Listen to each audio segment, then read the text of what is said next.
Salut tout le monde, aujourd'hui je vous propose de m'accompagner dans une de mes sorties de pêche sous-marine.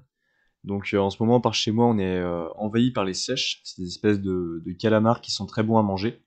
Donc j'ai décidé d'aller en pêcher quelques-uns pendant 2 jours de suite et je vous ai compilé toutes les images des seiches que j'ai pu pêcher.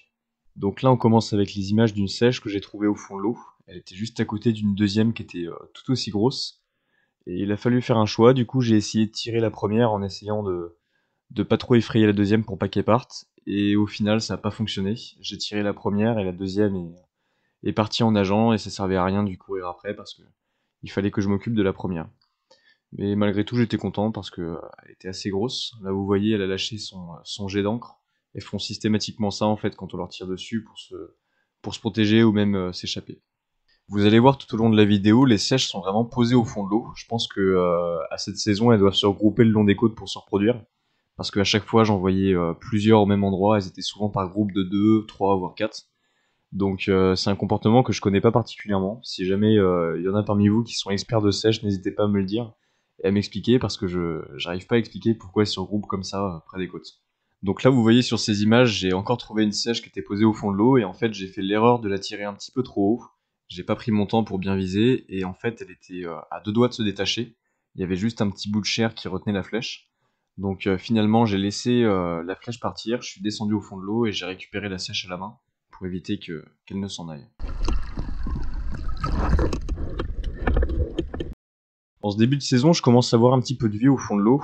Je vous ai mis ici des images d'un petit banc de sarre que j'ai croisé lors de ma sortie de chasse sous-marine. J'en ai vu plusieurs fois en fait, donc je vous ai filmé les différents moments où je les ai vus. En fait, ils se regroupent en petits bancs, mais ils font jamais la taille, donc ceux-là, je les ai pas tirés. C'est assez rare d'en voir par chez moi, donc j'étais plutôt content. C'est toujours cool de voir différentes espèces sur nos côtes. Ici, je vous ai mis les images d'une petite sèche. Cette fois-ci, elle c'est tout juste la taille que j'ai vue au fond de l'eau. Alors, je vous laisse ouvrir les yeux parce que c'est pas évident de la remarquer au fond de l'eau. Elle est parfaitement camouflée. On voit des petites traces blanches qui dépassent, mais c'est vraiment pas évident à distinguer. Elles sont parfaitement camouflées. Elles sont bien adaptées à leur milieu. Donc, je vous laisse avec les images.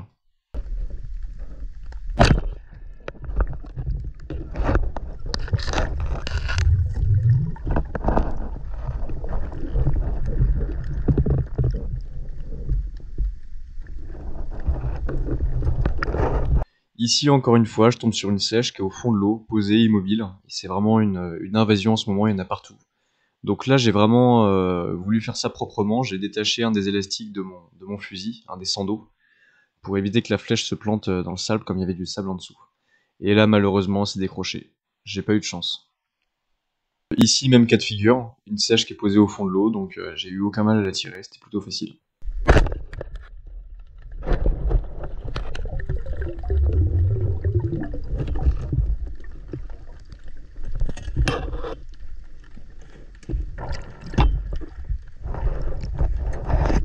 Alors là, c'est assez intéressant en fait. J'ai voulu vous mettre cette image pour vous montrer un truc. En fait, quand on tire sur les sèches et qu'on les tue, leur corps en fait va devenir tout blanc instantanément.